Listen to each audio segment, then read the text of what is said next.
In Matthew 5:44, Jesus delivers one of his most challenging commands: love your enemies and pray for those who persecute you. This teaching, part of the Sermon on the Mount, radically redefined morality. Unlike the eye for an eye principle, Jesus calls for unconditional love, a concept foreign to both Jews and Romans. The crowd's mixed reactions reflect the tension between human instincts and divine wisdom. To understand Jesus' words, we must grasp Judea's political climate. Rome occupied Israel, taxing its people brutally. Jewish zealots advocated rebellion, while collaborators like tax collectors were hated. Jesus' command to love enemies directly challenged these divisions.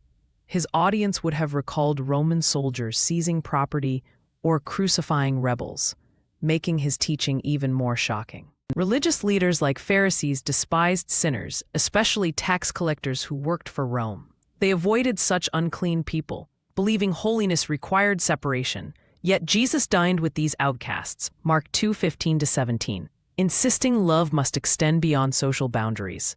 This scene captures the tension: a Pharisee's accusatory finger versus Jesus' call to embrace the undeserving. In Luke 7, verses 1-10, Jesus heals a Roman centurion's servant, an act crossing ethnic and military lines. Centurions symbolized oppression, yet this man showed rare faith. Jesus praised him, shocking Jewish onlookers. This miracle modeled enemy love, compassion transcending prejudice.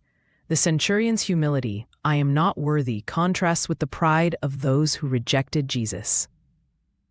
Even Jesus' disciples struggled with his teaching. Peter once asked, "How often should I forgive? Up to 7 times?" Matthew 18:21-22. Jesus replied, 77 times, emphasizing limitless mercy. Here, Peter gestures angrily, struggling to grasp grace. Human nature craves justice, but Jesus redefines it, not as retaliation, but as breaking cycles of hatred. In Luke 10:25-37, Jesus tells of a Samaritan helping a wounded Jew. A shocking twist, as Samaritans and Jews despised each other. While a priest and Levite ignored the man, the Samaritan bandaged his wounds and paid for his care. Jesus concludes, "Go and do likewise." This parable redefined neighbor as anyone in need, regardless of ethnicity or history. Jesus repeatedly ate with tax collectors and sinners, infuriating religious leaders. Matthew 9:10-13.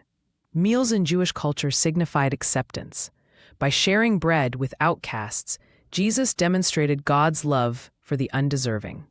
This scene contrasts the joy at his table with the Pharisees' scowls outside, a visual clash of exclusion versus radical inclusion.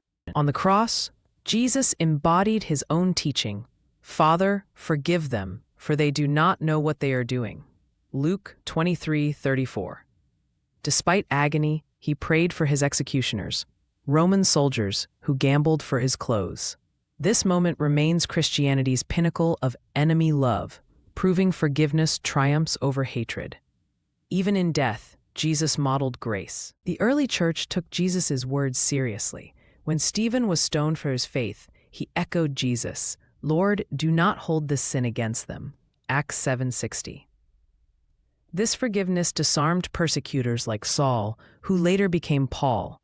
Such radical love fueled Christianity's spread, proving enemy love wasn't weakness, but transformative power. Today, Jesus' command remains countercultural. Whether facing online hate, workplace conflicts, or political divides, Christians are called to heap burning coals, not through revenge, but through kindness that convicts. Proverbs 25:21-22. This isn't passive tolerance, but active love, praying for opponents, serving the hostile, and trusting God's justice. Will you live this radical love?